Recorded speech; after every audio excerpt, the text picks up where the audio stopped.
Good morning बच्चों, I am Brajesh Mishra, PGT biology. बेटा class 10th में हमारा चैप्टर चल रहा था हाउ डू ऑर्गेनिजम्स रिप्रोड्यूस, जिसमें हम लोग टॉपिक कवर कर रहे थे सेक्सुअल रिप्रोडक्शन। ठीक है, तो जो सेक्सुअल रिप्रोडक्शन था, अब सेक्सुअल रिप्रोडक्शन में भी अब टाइम है एक नए टॉपिक का स्टार्ट करने का, इसके अंदर सब टॉपिक का, जिसका नाम है reproduction in human beings. Reproduction in human beings. Clear है बच्चों? तो अब बारी यह आती है कि जो ह्यूमन बीइंग्स में रिप्रोडक्शन का जो प्रोसेस है, ह्यूमंस के अंदर रिप्रोडक्शन प्रोसेस है, वो किस तरह से होता है, क्या क्या चेंजेस होते हैं, किस तरह से वो चेंजेस आते हैं आपकी बॉडी में, और not only in a single body, जितने भी जो बोथ जेंडर हैं, बोथ सेक्सेस हैं, जैसे मेल बॉडी है, फीमेल बॉडी है, दोनों में किस किस तरह के चेंजेस आते हैं, वो आज हम लोग इस टॉपिक में कवर करने जा रहे हैं। सबसे पहले बात यह आती है कि रिप्रोडक्शन तो बात की चीज़ हो गई कि किसी भी मेल बॉडी और फीमेल बॉडी जो कि अभी बहुत कम एज है जिनकी, उनमें कुछ चेंजेस देखने को मिलते हैं। वो चेंजेस कुछ इस तरह से होते हैं, आपकी बॉडी के फिजिकल लेवल पर होते हैं, आपके फिजियोलॉजिकल लेवल पर होते हैं, और फर्स्ट ऑफ ऑल उसमें जो फिजिकल चेंजेस आपको देखने को मिलेंगे, जो आपकी बॉडी पे बाहर की तरफ से मॉर्फोलॉजिकल आप उसे देख सकते हैं। सेकंड है फिजियोलॉजिकल, अंदर बॉडी में जिस तरह से रिएक्शंस, हार्मोन्स वगैरह का बनना, वो चीज़ें होती हैं। और जो थर्ड पॉइंट्स है वो है आपका बिहेवियरल चेंजेस। ये सब के सब चेंजेस आपको देखने को मिलेंगे, और बाहर की तरफ से जो उनका फिजिकल स्ट्रक्चर है वो किस तरह से चेंज हो रहा है। तो अगर मेल की बात करें, मैंने आपको लास्ट में बताया था कि मेल का साइन कौन सा होता है, ये होता है, और फीमेल का साइन कौन सा होता है, ये होता है।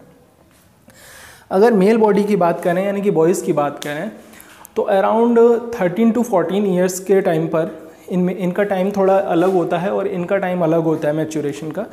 तो क्या होता है कि 13 to 14 ईयर्स, तो इन मेल बॉडी की बात करें तो मेल बॉडी की जो वॉइस क्वालिटी होती है वो लो पिच्ड वॉइस होती है, और वो वॉइस क्रैक हो जाती है। और जो फीमेल बॉडी की अगर हम बात करें तो फीमेल बॉडी में हाई पिच्ड वॉइस होते हैं, और उनकी वॉइस क्रैक नहीं, स्वीट और सॉफ्ट होती है। क्लियर हुआ? तो मेल एंड फीमेल बॉडी में आपने देखे कि किस तरह से चेंजेस आपको देखने को मिलते हैं। दूसरा, और जो फिजिकल अपीयरेंसेस में आप देखें तो जो मेल बॉडी है, इन द मेल बॉडी, तो वहाँ पर फेस पर आपको कुछ hair growths you can see easily, जैसे बियर्ड एंड मॉस्टिचेस बोलते हैं, आगे वही चीज़ आपकी फीमेल बॉडी में देखने को नहीं मिलेंगे। अब अगर मेल बॉडी में बात करें तो किसी भी तरह का ब्रेस्ट फीडिंग के लिए ब्रेस्ट एनलार्जमेंट नाम की कोई चीज़ नहीं होती है, लेकिन वही अगर फीमेल बॉडी में बात करें तो उनमें breast development easily you can notice at the time of puberty. Clear हुआ? फीमेल बॉडी में ब्रेस्ट डेवलपमेंट आपको देखने को मिलेगा, जो कि वही मेल बॉडी में आपको देखने को नहीं मिलता। फीमेल बॉडी में ब्रेस्ट डेवलपमेंट क्यों देखने को मिलता है? वो इसलिए मिलता है because in the process of reproduction there is the also a step that is known as the breast feeding, and why it is required? Because the development of the growing baby, there is a requirement of the milk that is come from the female breast, and that's why that is the requirement for the development of the breast in the female body, because they have to care more in comparison to male body. अगर आप physical strength की बात करें तो mail body में androgen hormones की वजह से स्ट्रेंथ ज़्यादा होती है, और वही फीमेल बॉडी में ये हार्मोन ना होने की वजह से, क्योंकि उनके जो हार्मोन्स होते हैं वो अलग होते हैं और मेल में हार्मोन्स अलग होते हैं, तो वो मैस्कुलिनिटी जो मस्कुलर स्ट्रेंथ है वो उनमें कम होती है फीमेल बॉडी में, और वही मेल बॉडी में ज़्यादा होती है। तो इस तरह के कुछ चेंजेस आपको देखने को मिलेंगे, जिसको हम यहाँ नोट डाउन कर लेते हैं।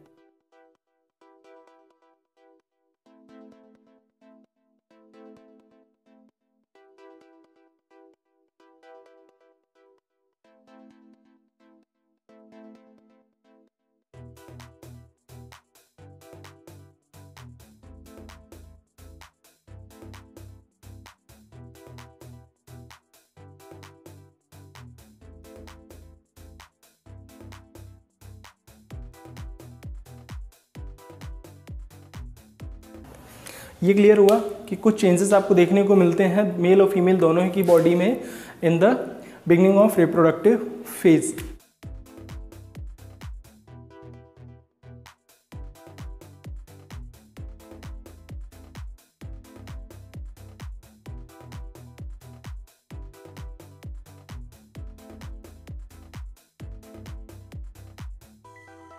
अब आपने ये देखा कि फिजिकल चेंजेस किस तरह से होते हैं, मैंने वो आपको बता दिए थे। फिजियोलॉजिकल में क्या होगा, उनमें जो हार्मोन्स होते हैं, हार्मोन्स का जो सीक्रेशन होता है इस टाइम पे स्टार्ट हो जाता है, और बहुत ज़्यादा हायर अमाउंट में सीक्रेशन स्टार्ट हो जाता है। बिकॉज यहाँ पर जो उनकी रिप्रोडक्टिव सेल्स होते हैं वो ग्रो होना शुरू हो जाती हैं, मैच्योर होना शुरू हो जाती हैं, ठीक है। Behavioural level, because this is the starting of teenage, यानी कि यहाँ पर बोला जाता है किशोरावस्था यानी कि टीनेज। तो यहाँ पर जब इतने सारे चेंजेस होते हैं तो ये सब चेंजेस को देखते हुए भी मेल फीमेल दोनों को ही, दोनों ह्यूमंस को कुछ उनमें बिहेवियरल पैटर्न चेंज भी आपको देखने को मिलेगा। किसी वजह से हो सकता है वो इरिटेट हो जाएं ईजीली, किसी वजह से हो सकता है वो ज़्यादा ही फैंटेसाइज हो जाएं, कुछ भी रीज़न हो सकता है कि सपोज़ दैट वो अपनी बॉडी को दूसरे से कंपेयर करने लगें, उनका जो टॉल स्ट्रक्चर है और स्मॉल स्ट्रक्चर है उससे वो कॉम्प्लेक्स फील करें, या फिर किसी के जो हेयर्स होते हैं हेयर स्टाइल पर वो लोग कॉम्प्लेक्स फील करते हैं। तो बहुत सारी चीज़ें होते हैं, जैसे उनमें हार्मोन्स लेवल अगर हाई सिक्रेशन होना हो जाएगा तो किसी किसी के फेस पर पिंपल्स आना शुरू हो जाते हैं। तो ये बहुत सारे ऐसे चेंजेस देखने को मिलते हैं जिससे कि वो डिप्रेस्ड भी हो जाते हैं और बहुत ज़्यादा एक्साइटेड भी हो सकते हैं। इन दोनों ही कंडीशन में ये चीज़ हम सभी लोगों को, चाहे आप टीचर्स हों या गार्जियंस हो या फिर उनके जो डॉक्टर्स वगैरह, उनको इन चीज़ों को समझना चाहिए और समझ के फिर उनको कंसल्ट करना चाहिए और उनको सही डायरेक्शन में गाइड करना चाहिए। तो ये चीज़ें हुई। अब इसके बाद में यहाँ पर जो फिजिकल चेंजेस हैं वो लिख देता हूँ इन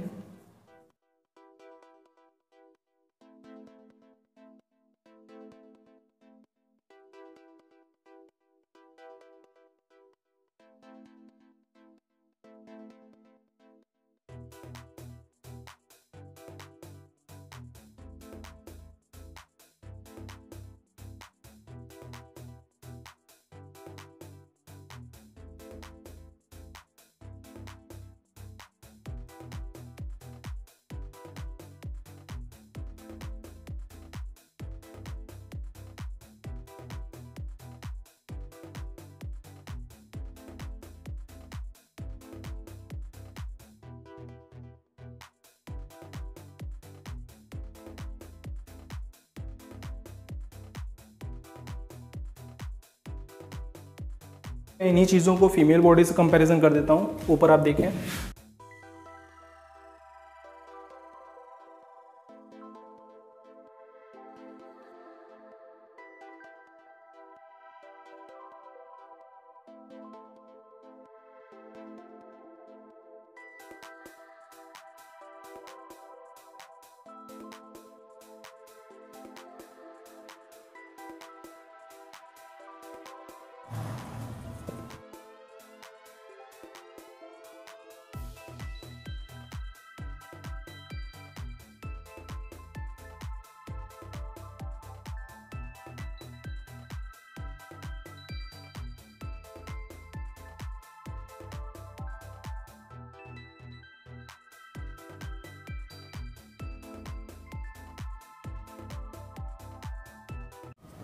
एट्सेट्रा, ये समझ में आया।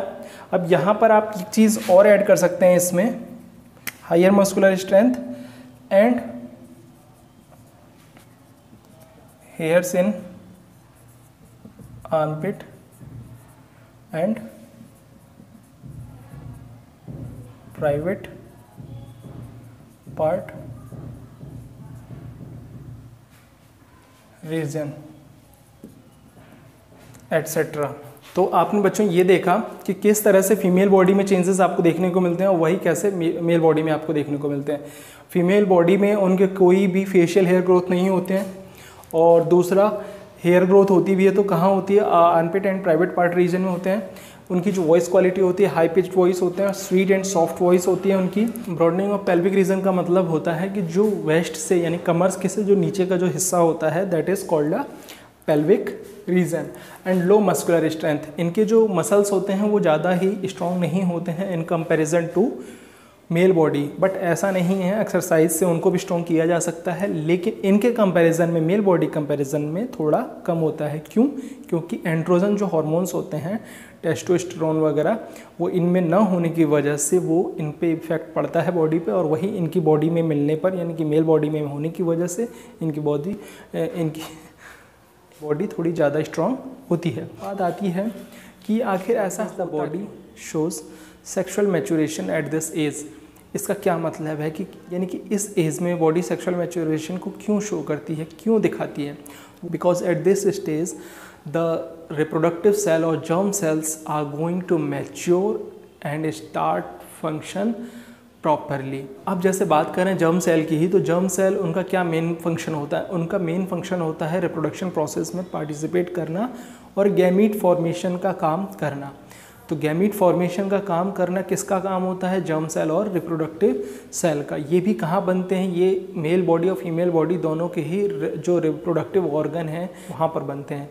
तो टेस्टिस में बनते हैं मेल गैमेट एंड ओवरीज में बनते हैं फीमेल गैमेट। जिस एज की हम बात कर रहे हैं उस एज का प्रॉपर एक नाम होता है। उस एज का जो प्रॉपर नाम है उसे बोलते हैं puberty. Puberty in the female body start हो जाती है ह्यूमंस के केस में 11 to 12 ईयर्स, ठीक है। और वही अगर मेल बॉडी में अगर बात करें तो पबर्टी स्टार्ट हो जाती है 13 to 14 ईयर्स। यानी कि जब पहले तो वो किड्स होते हैं यानी कि बिलो 10 और बिलो 11, उसके बाद क्या होते हैं जो उनके जर्म सेल होते हैं, रिप्रोडक्टिव सेल होते हैं, वो एक्सप्रेस होना शुरू होते हैं और वो ग्रो होके मैच्योर होना शुरू हो जाते हैं, तो वो प्रॉपर फंक्शनिंग स्टार्ट कर। जर्म सेल्स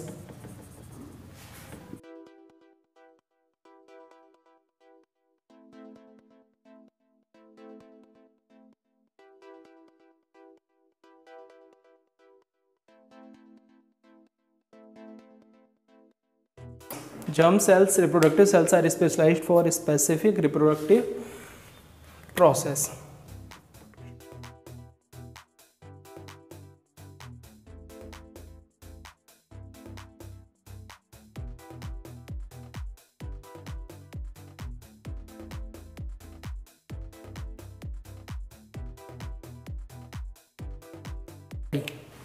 ठीक है, पबर्टी का मतलब समझ में आ गया आपको कि germ cells are matured and start functioning properly at the stage of puberty और at the age of puberty.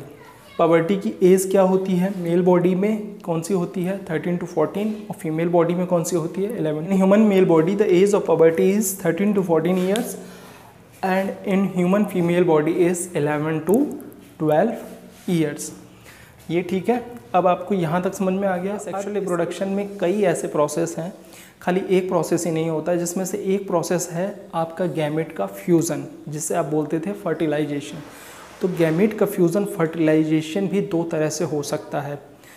कुछ ऑर्गेनिज्म में क्या होता है कि वो बॉडी के अंदर भी हो सकता है, इनसाइड, यानी कि जो मेल बॉडी और फीमेल बॉडी उनके गैमेट्स अंदर ही मिक्स होंगे, फ्यूज़ होंगे और अंदर ही बेबी ग्रो करेगा, जिसे बोलते हैं इंटरनल फर्टिलाइजेशन।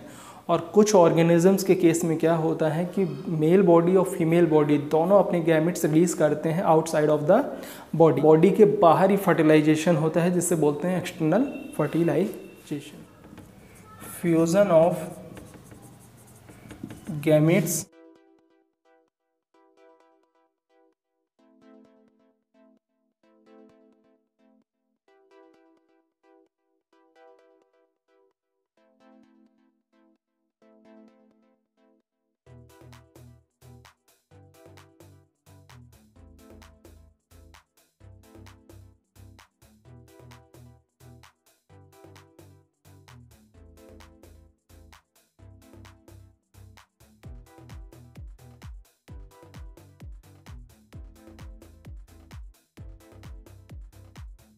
फर्टिलाइजेशन आपने देखा एक्सटर्नल फर्टिलाइजेशन में किस तरह से होता है। एक्सटर्नल फर्टिलाइजेशन में ये होता है कि उनका जो फ्यूज़न है वो भी बॉडी के बाहर ही होता है। और वो बाहर क्यों होता है? क्योंकि जो गैमेट्स होते हैं वो रिलीज भी बाहर एनवायरनमेंट में होते हैं, बॉडी के बाहर रिलीज होते हैं। ठीक है, इसका जो दूसरा टाइप है, दूसरा कौन सा है? And in some other organisms like in humans, हमारी बात हो रही है ये,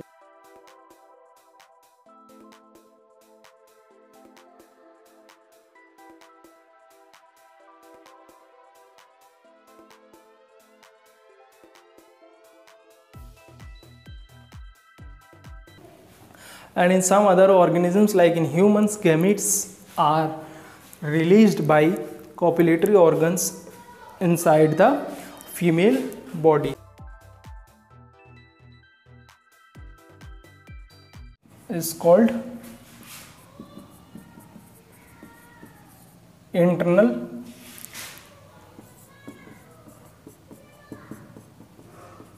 fertilization.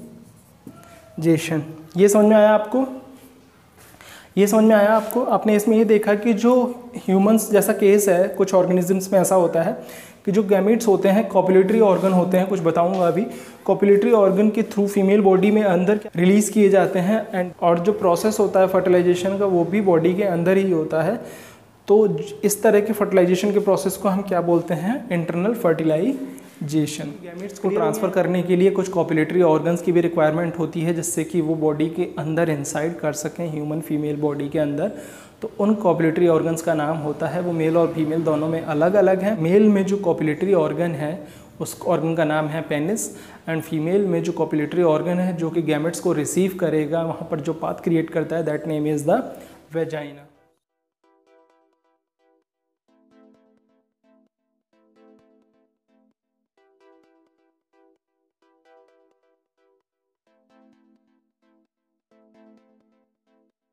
Copulatory organs are required for transferring the gametes inside the body. So, in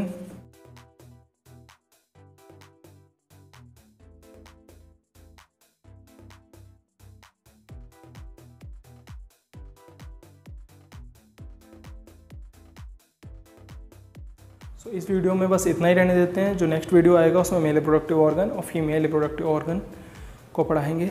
ठीक है, तब तक के लिए थैंक यू, धन्यवाद।